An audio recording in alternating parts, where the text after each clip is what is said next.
There she is. Good morning, good morning, good morning.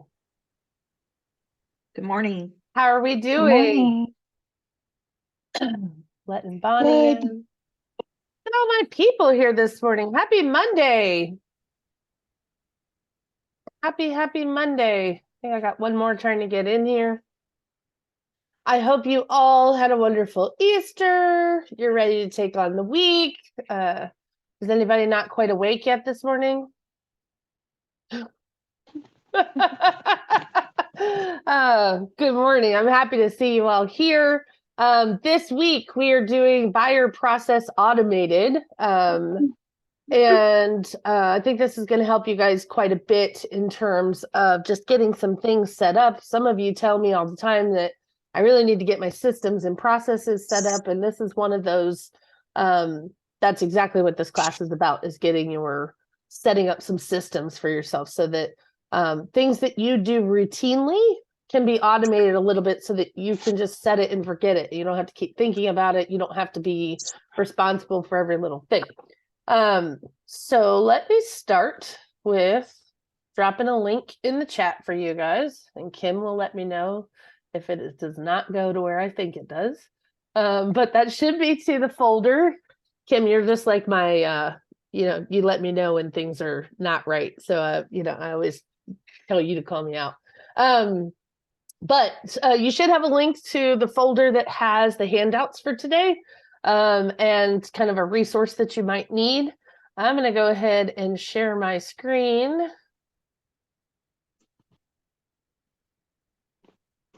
And we're going to start with, not what I want to do. We're going to start with, so the link should have opened you up to this folder that has the buyer process automated. Everybody got that? Yes, no, maybe so. Yep. Okay, great. So in the buyer process automated folder, the first one we're going to look at is the actual handout for today that says, starts with anything you do over and over and over again should be automated if possible.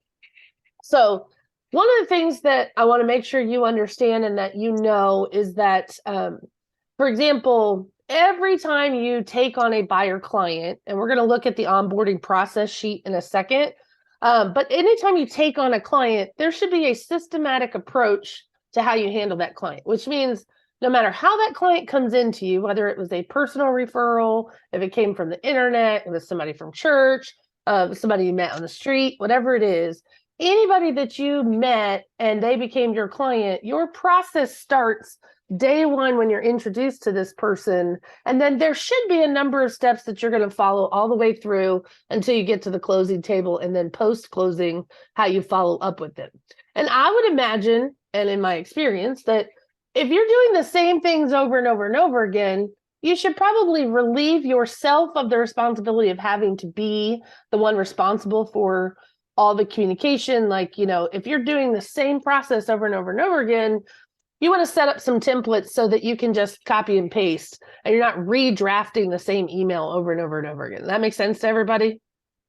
Just nod your head yes if it does. Yeah. So basically what we want to do is we want to look over your onboarding process.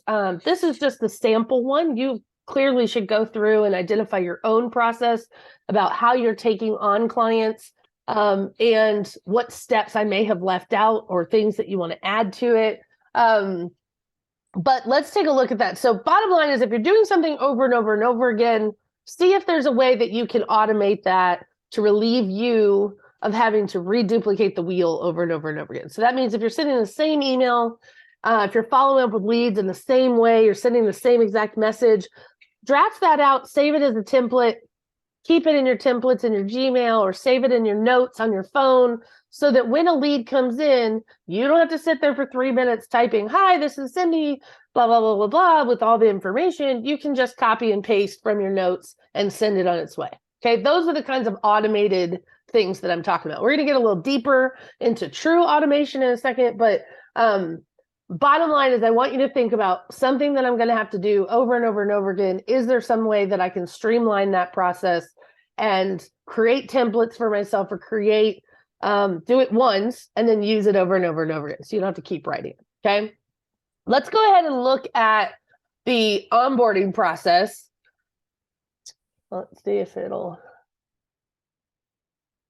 All right, look at that. It actually went to where I told it to go. Amazing. On the onboarding process itself. So let's start with the first one, that the lead or the call comes in. And again, it does not matter to me, even if it's somebody you just met at the grocery store, or if it was a warm handoff from a friend, doesn't matter, but the opportunity comes into you. You know, your first goal should be to send them an introduction of yourself. So that means you would either send a link to a quick about me video that you have hosted on YouTube, or your one sheet, or an introduction text like, I'm so looking forward to meeting you, something like that. Does everybody do that each and every time you get a new opportunity? Is there some reach out that you do that says, hi, I'm so-and-so, and let me introduce myself, right? You're already doing that, correct? So we're not doing anything new, but I want to make sure that you have a system. Okay, how do I want to greet my clients? Like, how do I want to greet these new opportunities? Is it a video for you? Is it a text message? Is it an email? Is it your one sheet? I want you to think about what you want that to look like. And that would be your first automated item. I'm actually going to swap out the share that it's looking at, because I actually put asterisks. That's a tough word to say this morning. Next to the ones that I think can be automated. Okay. And again, I would encourage you, as you go through this list, if you notice that I'm missing something, please let me know in the chat, or unmute yourself and tell me, is there something that we could add to this process that I don't have listed? But all the ones that have a star next to them are things that I think you could easily set up templates for, and that could be on autopilot. And then you really only have to do, 7 or 8 other things that are not automated. All right. So you've sent your first introduction, whatever that looks like to you. My recommendation to you should be, it would have a link to your YouTube video. It would have an attachment to your one sheet. And it would probably also send a text that said, hi, my name is so-and-so. I'm really looking forward to meeting you, or working with you. The next step says a qualifying call, and I put LP Mama in parentheses. Is there anybody on this call who doesn't know what LP Mama is? It's okay if you don't. Kim, thank you. Thank you.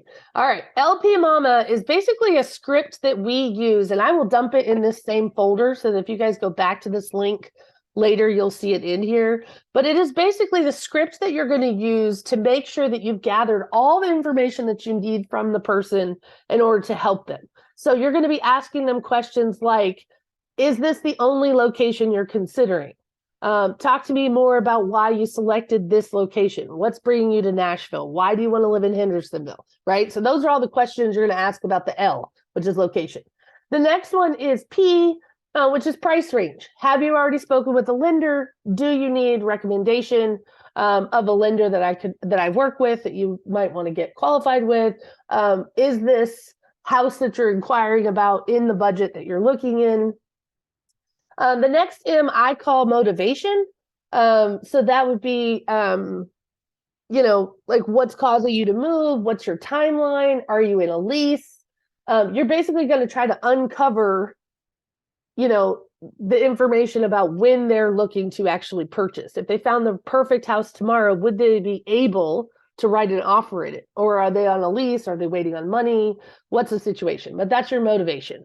The next one is agent. Are they already currently working with an agent? Remember, if you just ask someone, are you working with an agent? What's the answer going to be? Every time someone's going to say yes, right?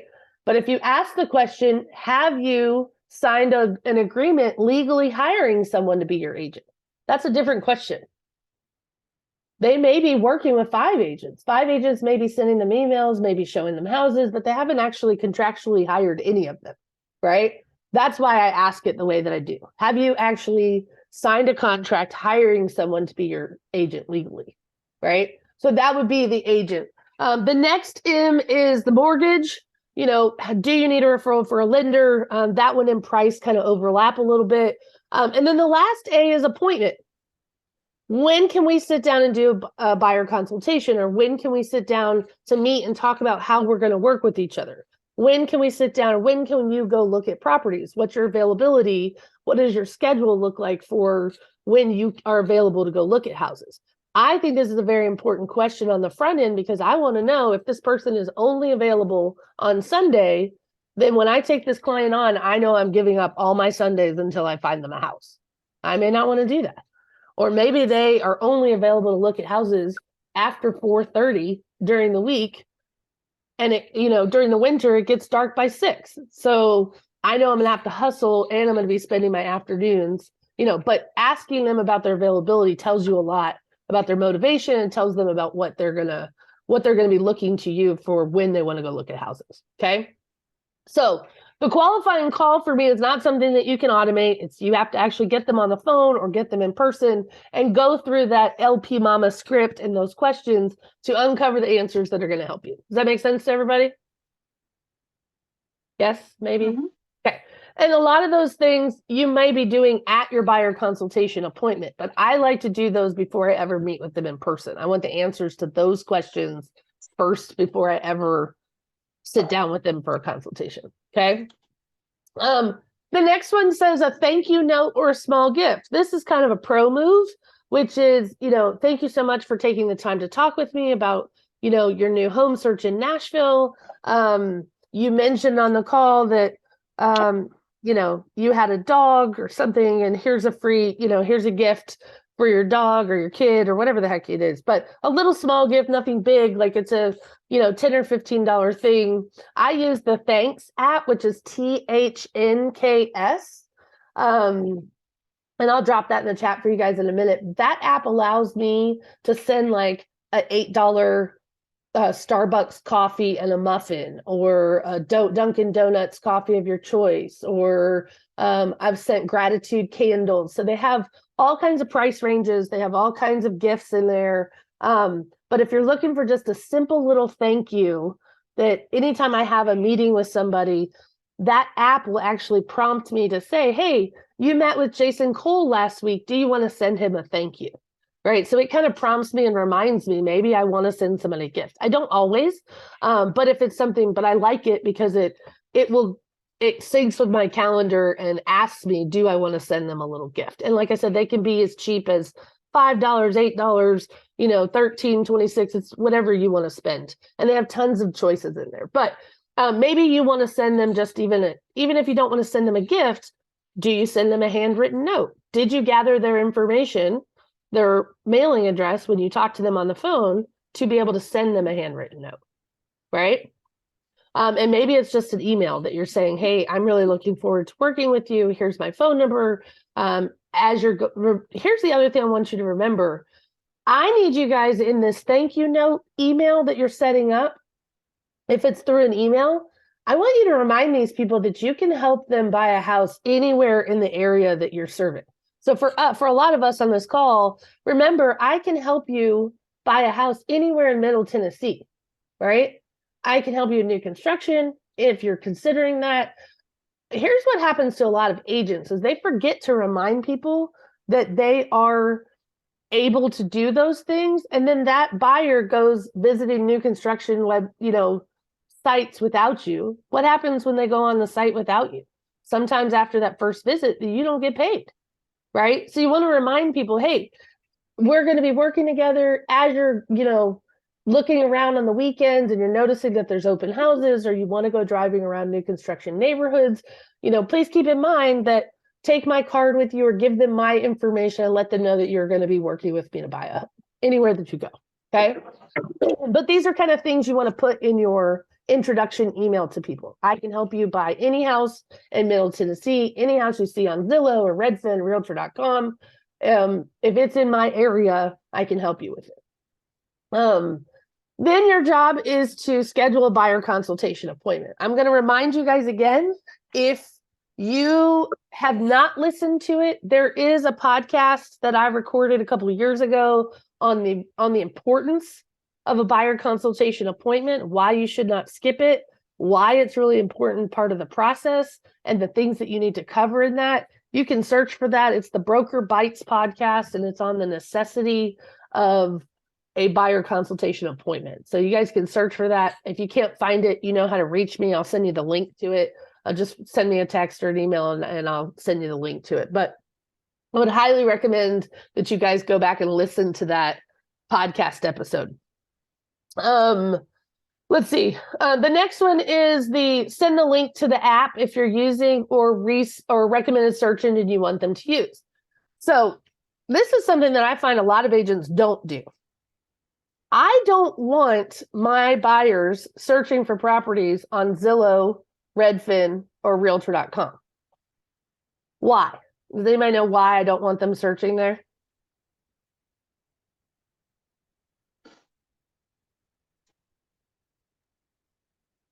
Well, I feel like it can be twofold.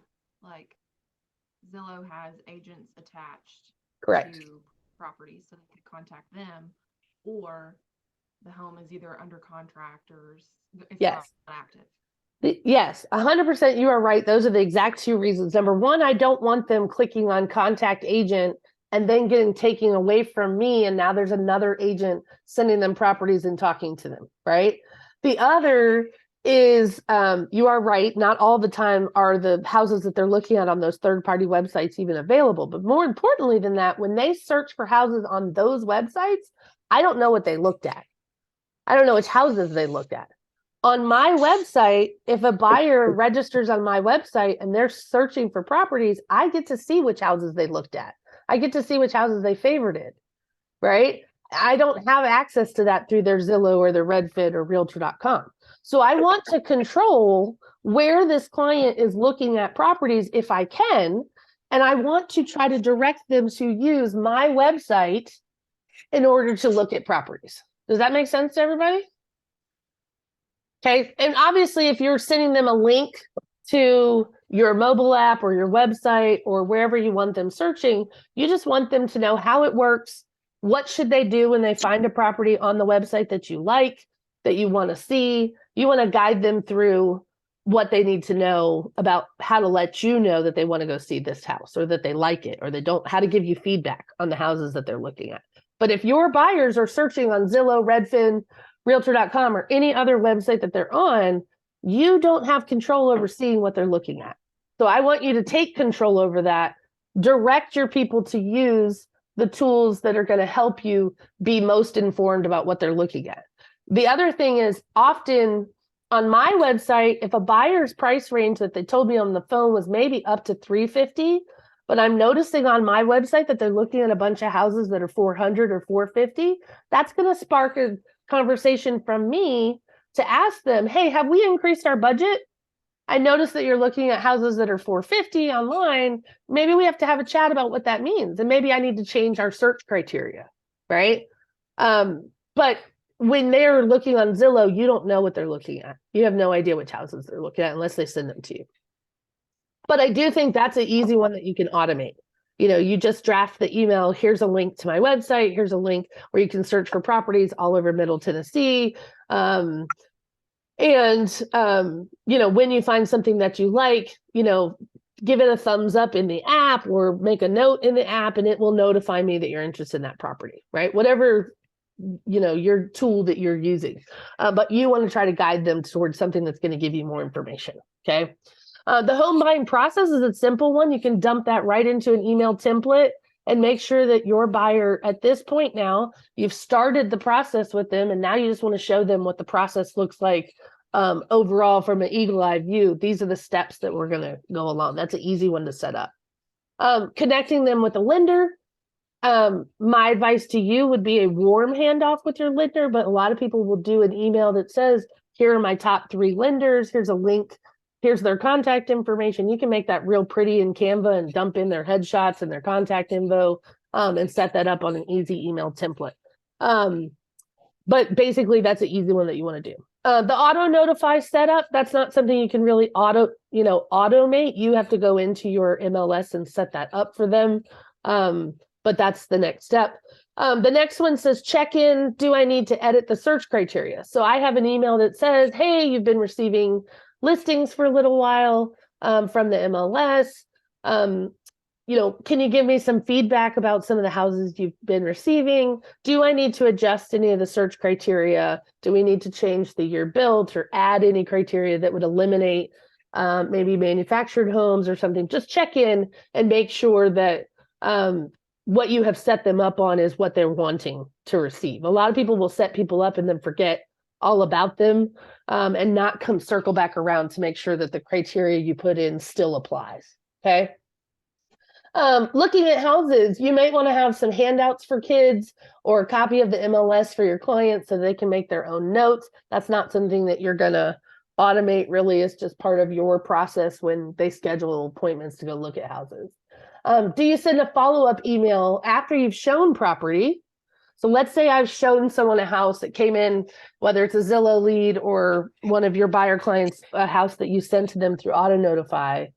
After you've shown them a house, do you send a follow-up email that says, here's the disclosures for the house, here's some more information about this neighborhood, here's the HOA rules and regulations, or do you just move along and wait for them to tell you, hey, I want to look at a different house? Because the pro tip would be you want to provide value to them and give them as much information to make informed decisions. So after you've shown them a house, what else can you send to them? I don't know that you can automate that one, okay?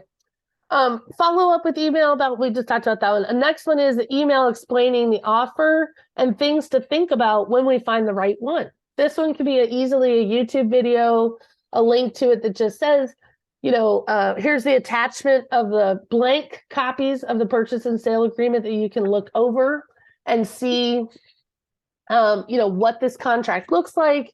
Here's, the forms that we're going to have to fill out when we are ready to write an offer. And you can just go through each one of those paragraphs on the purchase and sale agreement through a video and put the link to the video in there so that you don't have to do that over and over and over and over again. Do you understand what I'm saying? Like the explaining of the contract, the explaining of the buyer broker agreement is something you're going to do over and over again.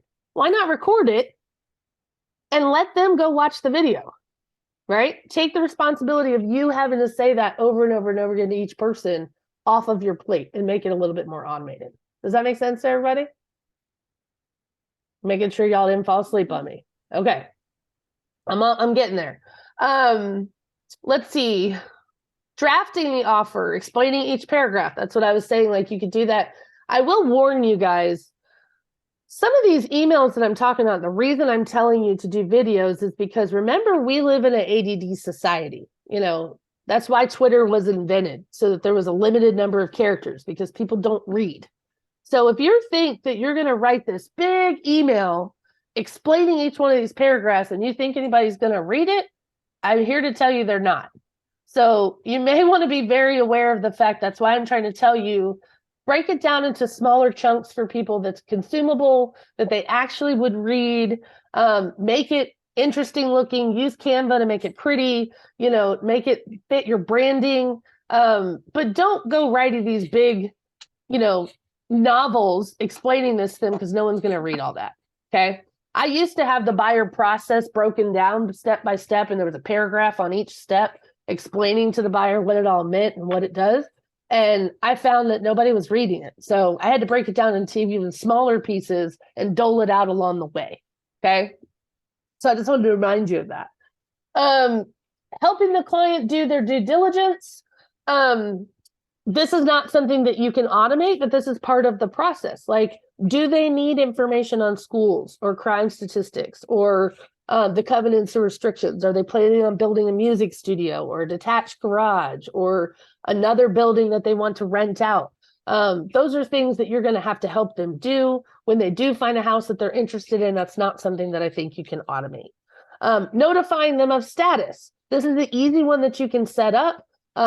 Your loan is in underwriting, or your loan has been submitted for approval. We are in the house hunting phase, or we're under contract, or whatever the status is in the process. You might want to just draft some very quick, short little process updates and say, hey, woohoo, you're under contract. Woohoo, we're in the inspection phase. Woohoo, we passed the inspection. Woohoo, we did the appraisal. Whatever that steps are, you may want to draft those little emails and have them set up as templates so that when you know a buyer is at that phase, you just click and go.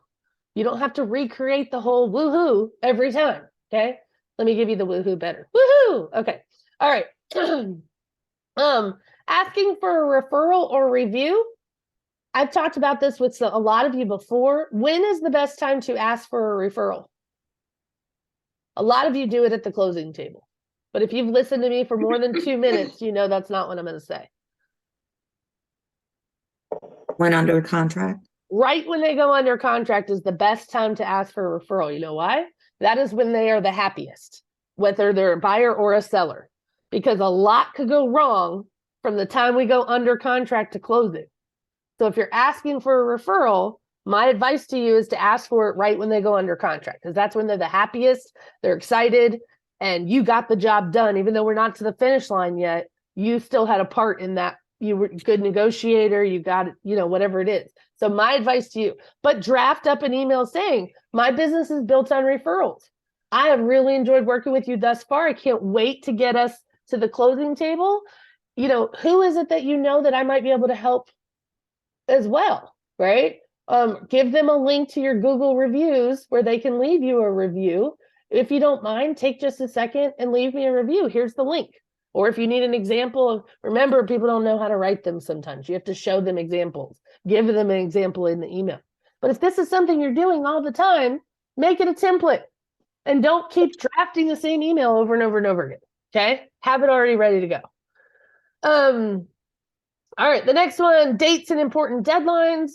I've shared with you guys before, kind of like checklist that I made for Middle Tennessee. If you're in a different state, I would encourage you to make one of these yourself. And if you need an example of mine, let me know and I'll send it to you. But the dates and important deadlines, once you go under contract, you should have all those dates spelled out for your client that says your earnest money is due by this day. You must order your appraisal by this day. You have to have hazard insurance by this day. Our inspection period ends this day. This is our resolution period. This is when we have to do, have all of our requests in. Like all of those important dates and deadlines should be outlined and very clearly spelled out for your client. Unfortunately, this is not something that you can automate, but you can have a system. Like I have a worksheet, right? And that worksheet gets filled out every time somebody goes under contract, but you can't automate it because it has different dates for everybody, right? What to expect for the inspection. This is where I would record a YouTube video that says, here's what the purpose of the inspection is. It's to make you aware, not scare you, right? The purpose of the inspection is to give you a whole lot of information about this home. Where the water shutoff is, what kind of pipes they have, how old the HVAC is. It is to give you information about the house. At the same time, your inspector is going to look for things that may need remedy. And that's where I would break down the Fab Five. I'm going to repeat it for you guys again. If you've heard me for 2 minutes, you've already heard it 7 times, but I'm going to keep saying it to you. I break the inspection down into the Fab Five. The Fab Five is your foundation and structural stuff. It is roof. It is HVAC. Plumbing and electrical go in one category, and the last one is safety. If it does not fit in one of those 5 categories, typically the things come up on the report are cosmetic, if they don't fit in one of those 5. The purpose of telling your people early on in the process about this inspection, prior to the inspection, is because you are going to be setting expectations for your buyer. You're going to have a whole lot less terminations after an inspection because the report now is not so scary. The report now is limited to the things that cost us the most amount of money to fix or to repair or to negotiate. And if I set the expectation going into the inspection that we're only going to worry about these things, then now my buyer is not worried about canceling over a $2 switch plate cover that's cracked, right? I'll kill somebody over a $2 switch plate cover. That's dumb, right? But if we have structural problems, if we have, foundational issues, we have plumbing and electrical, we have roof issues, that then becomes an issue. And those are things they should be worried about. But I want to keep them focused on the things that matter, the things that are important. I want to keep them focused on things that are expensive. So if you take the time to explain to your buyers on the front end what we're looking for in an inspection and what kinds of things are things that we would ask for repairs, they will stay focused on what you need them to and not worry about a stupid switch plate number. Okay. So that is something I think you can automate. That's a video that you can create. That's a graphic that you can make on Canva. That's an email you can put together, right? That is not me having to explain the Fab Five to every buyer that comes through my door. Okay. That's what we're trying to do. Then you're going to conduct the inspection. That's not something you can automate, obviously. The negotiations of repairs or terminate. You want to have some kind of email that's set up as a template. Now that we've had the inspection, here are your options, right?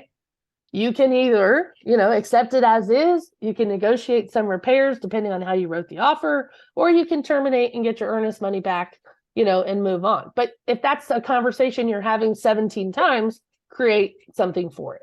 Okay. Why you need title insurance. That's an easy graphic you can do on Canva. That's an easy video that you could record on YouTube. That's an easy email that you could draft. Why does the buyer need that? And what's the difference between an owner's policy and a lender's policy? Explain that to your buyer, right? If you guys don't know some of the answers to this, if you don't know the difference, then that would be your responsibility to fill in the gaps where you don't know the information.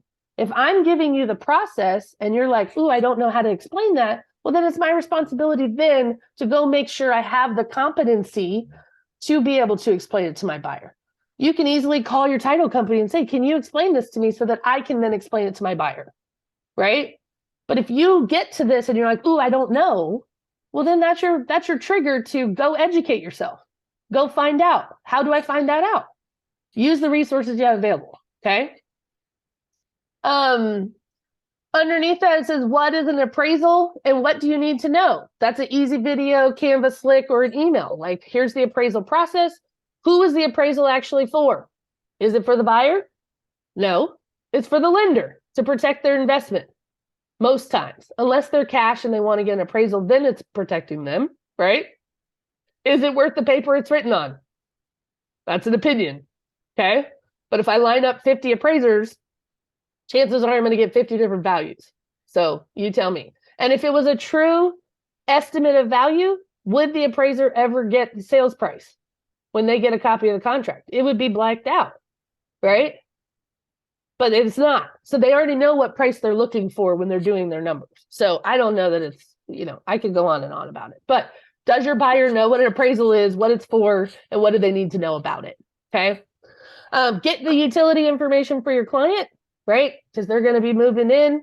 We need them to have the information for the power company, the water company, and all that stuff. So you should have a sheet that you send to a listing agent that asks for the utility information. That's an easy one. You can go on Canva and search templates for that on just utility information sheet. Okay.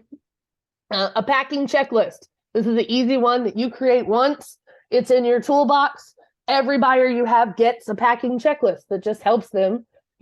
Here's some helpful tips for packing, or here's some ways that you can pack to make things a little easier. That's an easy one to do. Confirm repairs have been done. That's just something that you would have on your checklist. Scheduling the walkthrough. You want to explain to the buyer what the purpose of the walkthrough is. What kinds of things are we looking for, right?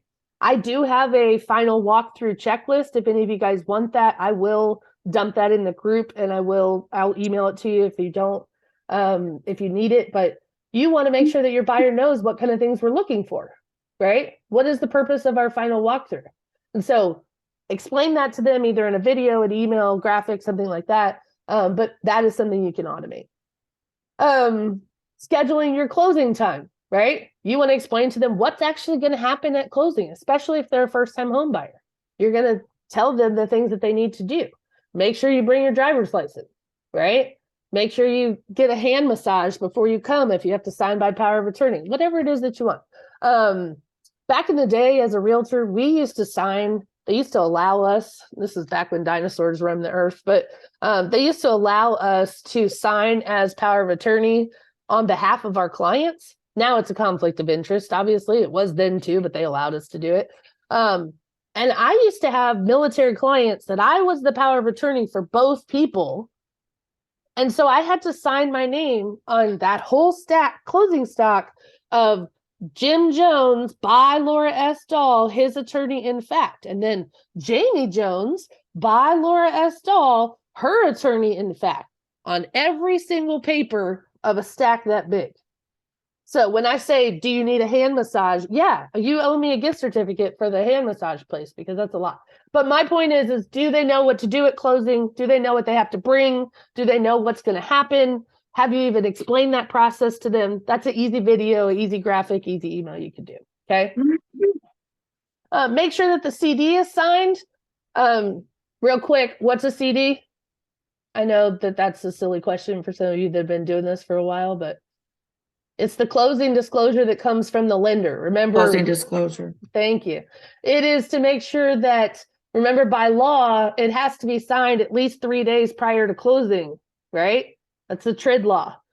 Yes. So you want to make sure that the closing disclosure is signed on time by your buyer so that there's no delay with your closing.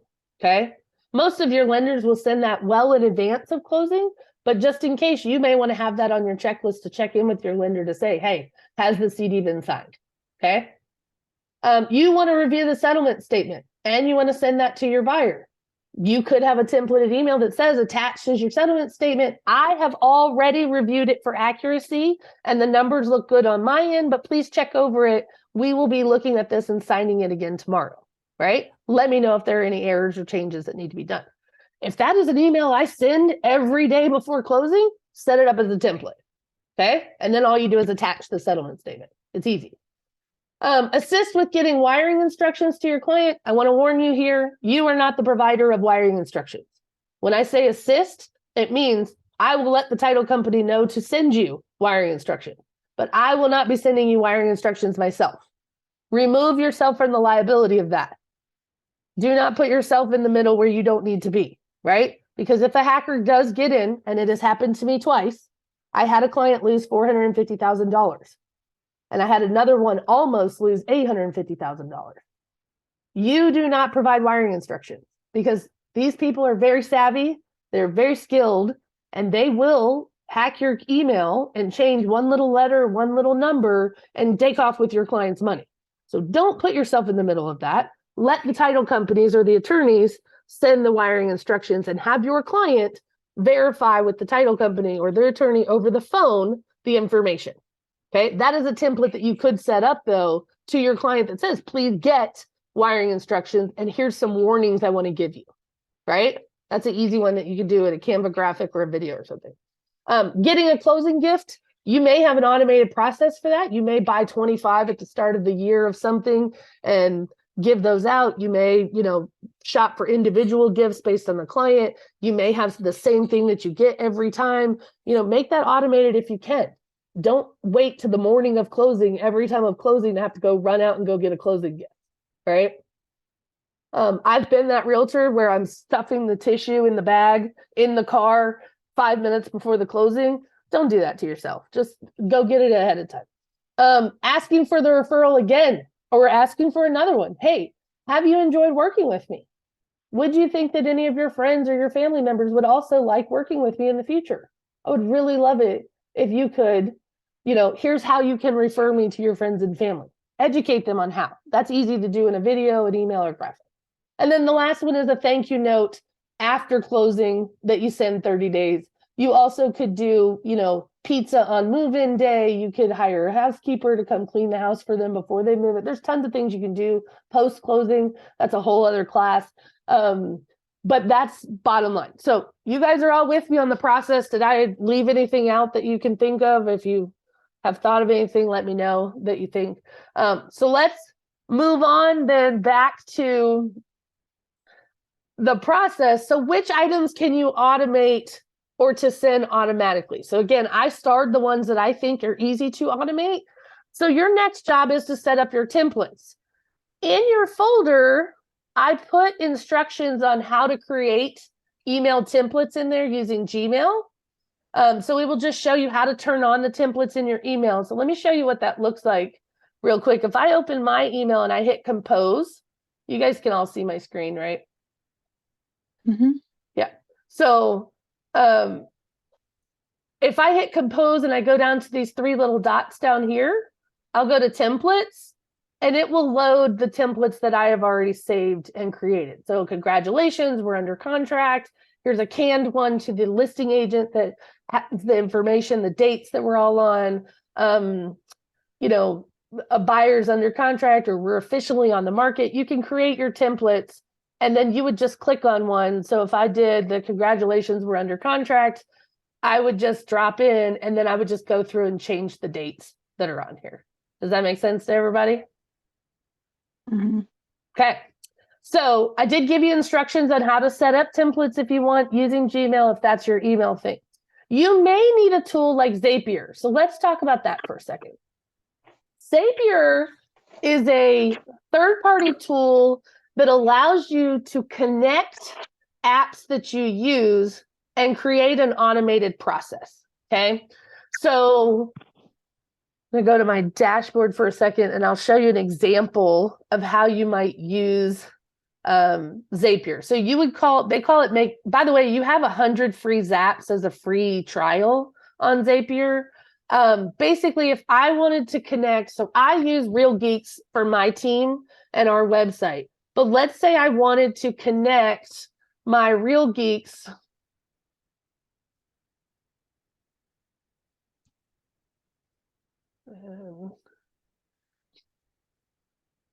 that's going to be this guy, and I want to connect it with my Gmail. And what that means is when something happens, so let's say when I get a new lead in my Real Geeks, so that's either somebody I manually entered or somebody who came from the World Wide Web, I want it to find or send an email. And basically I can tell it exactly which email I want it to do. So I can go into my templates, I can tell it if I get a new lead, send them the introduction email. Okay. That's the example of using a Zapier, creating a zap to do something so that you don't manually have to do it. Does that make sense? You may not need all that. At the very minimum, just get your templates done. Let's start there. But for my more advanced folks, let's say you already have your templates done. This is how you're then going to make it automated. Does that make sense to everybody? And you don't necessarily have to use Zapier. There's other programs out there that you could also use. I would just search for, automation programs or productivity automation, something like that. There's tons of stuff out there that you could use for that. But the first step is to get your templates actually created. Okay. Most of you that are in Middle Tennessee, I know I have a couple of people here that are not, and a couple of people who are not at Benchmark, but we have LionDesk available to us for free. There is a whole library of templated emails already written in LionDesk that you can copy and paste, or you could use LionDesk to send out. You can actually create the same automation process. You can actually create a workflow where you copy those. You already just grab the ones that you want. But I want you to know you don't have to reinvent the wheel. You could also use ChatGPT to write your templates if you don't know what to put in them. You could do that. You could copy and paste from libraries that already exist, or you could write your own and save them as templates, right? My advice to you is to write your own, make it your voice, make it how you talk to your clients, make it authentically you, but just try to set up a system that works for you automatically so that you're not recreating steps over and over and over again. Okay. Like I said, you may want to use ChatGPT to help you write some of your templates. You already have tons of resources probably available to you for free. Don't pay for anything that has them already written. You guys already have a lot of them. And then obviously use Canva to make them pretty or to put them on brand with your logo, with your colors, make all of yours look the same. So instead of sending out just a boring Gmail, I might go create the template in Canva and come back to Gmail and upload that template that I made into my Gmail. And so now my emails that I'm sending out are pretty. I didn't have to pay for some automated, library of things. That makes sense to everybody? Okay. What are the roadblocks? Because I'm trying to read all y'all's faces, but it's really hard. What are some of the roadblocks or thoughts about this? Are there, things that come to mind that, hey, I know I'm excited about this. I'm going to implement this. Are there things that you think might get in your way? Talk to me about this. I have a question. Yes. So I have my personal email Okay. and I have my work email, Right. and right now I'm dealing exclusively with people who already know me, Sure. right? And Sure. they know my mfrobertson@gmail. Sure. It seems to me like I should automatically have all this stuff coming from my Gmail account rather than my Music City Experts account. Right. So it's a personal preference for sure. You can either start creating everything in Gmail and just letting everything come through Gmail. But if you're trying to stay on brand and you're trying to stay like you want to navigate people from your Gmail to the other, start emailing them from the Music City Experts email, from your business email, whatever that is, and making sure that you're moving them over to that one instead of your Gmail, right? You'll still get your Gmails. The other thing too is you can always forward you can forward them back and forth to each other. So if you wanted to forward your work one to your Gmail and vice versa, you could also do that so you don't miss any emails if you're primarily in Gmail all day. Like I stay in Gmail, but I have 4 Outlook accounts. So I just out of habit always send emails out of my Gmail, but that's not on brand. That's not always, continuing on with the marketing and branding that you've already set up. So it's really a personal preference thing, but I think you can migrate people away from the Gmail if that's what you want to do. You just have to start forcing yourself to use the other one. Okay. If that answers your question. Yeah, sure. I'm just a little bit concerned about stuff bouncing if it's coming from my work one. Sure. And sometimes Outlook is a pain. Negotiating with new clients. Yeah. How to handle things with obviously people who I'm meeting because I'm working an open house or something, and it makes sense to use my work email for that. Right. So my thing is like, don't have multiple personality disorder. You need to migrate yourself to one, right? And keep your personal stuff personal. I don't think your bounce rate on your work one is that high. Like it's not like a lot of that's going to be going to spam or junk. It's just you just have to get in the habit of using one or the other, right? And then migrating the people from the one that they're most used to. Because I still have people today that are like, which email address do you want me to use? Well, that's my fault. That means that I've been using multiple emails, right? And if you just stick to business, this is the one I'm using, then that's the one that most of your people are all going to get and send you stuff to. Okay. I also, though, in my emails, that's a good question, though, Kim. In my email, I also have things that are called, I have folio.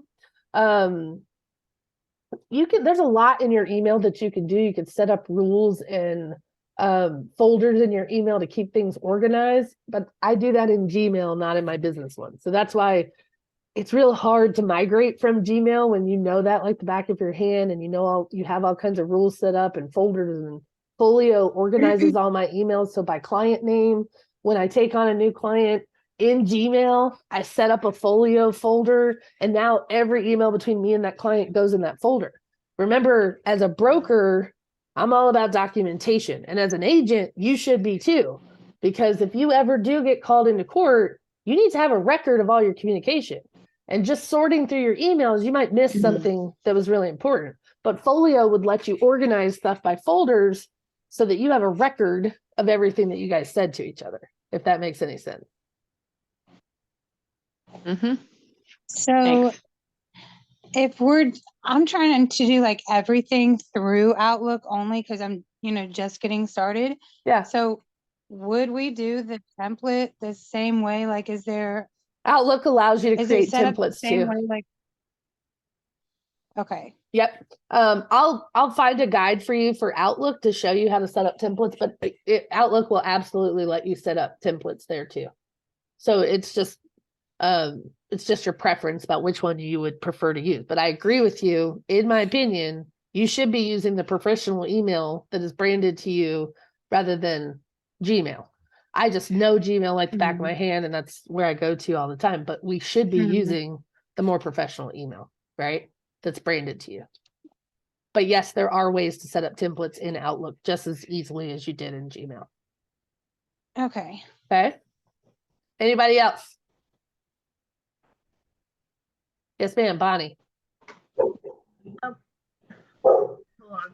Wait, your dog wants to I talk have first. seen- no, just right now, of course. I have seen buyers' presentations that are an inch and a half thick left at clients' houses, and I've also seen folders that are very thin. So, how do you not inundate a client with so much, and how do you pace that information? I think that's a great question. I feel like you have to figure out if your buyer is a first-time home buyer or if they are or is this their second, third, seventh house, right?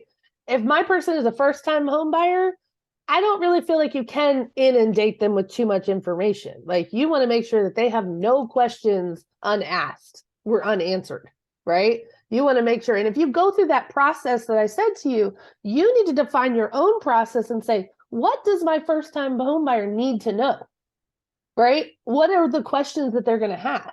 If you can go ahead and preemptively think about what the same frequently asked questions are, you can have all of those already ready to go, right?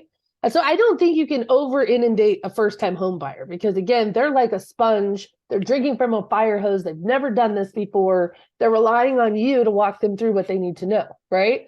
Somebody who has bought 5, 6, 7 houses, maybe I don't send out the explanation of each thing, but I'm definitely going to send them out. You're in this stage of the process. Woohoo, right? And then we're going to move on, right? It just depends on who your buyer is, right? How many houses have they bought? Or do they even care? They don't care about all the stuff. Then maybe, you just got to get to know your people. But I think that's a good question. Like, how much is too much? I also am not the agent that has ever worried about leaving my stuff behind. Like you mentioned a buyer presentation at a house or something. And there's a lot of people on the listing side that will say, well, do you leave all your stuff behind? Like, absolutely, I leave all my stuff behind. I don't worry about being like, oh, I gave too much information to them and then they ended up hiring someone else. I'm giving it my best shot. I am leaving with my best foot forward, and I'm going to leave no question unasked or unanswered. And if they end up hiring someone else, then that's that. I'm not going to be protective of my information. I only give them this if they hire me. That's not how I operate. So it's the same thing with a buyer. I want them to have all the information that they can have that answers all the questions that they might have. And if you're answering the same questions over and over and over and over and over again, create a process for it, create a system for it so that you can just plug and play and not have to reinvent it and rewrite it every time, right? And if you would think of it as like a frequently asked questions, if I could think of all the questions that they might ask, and when you're brand new, that might be harder because you don't know what they're going to ask. We can help you with that. If you go through that process, like I said, and identify what do I not know on here, then you can educate yourself to be able to answer those questions, right? Or get the information from somewhere to answer them, right? But think about what are the frequently asked questions they're going to have. How can I automate that so that I'm not duplicating it over and over and over again, right?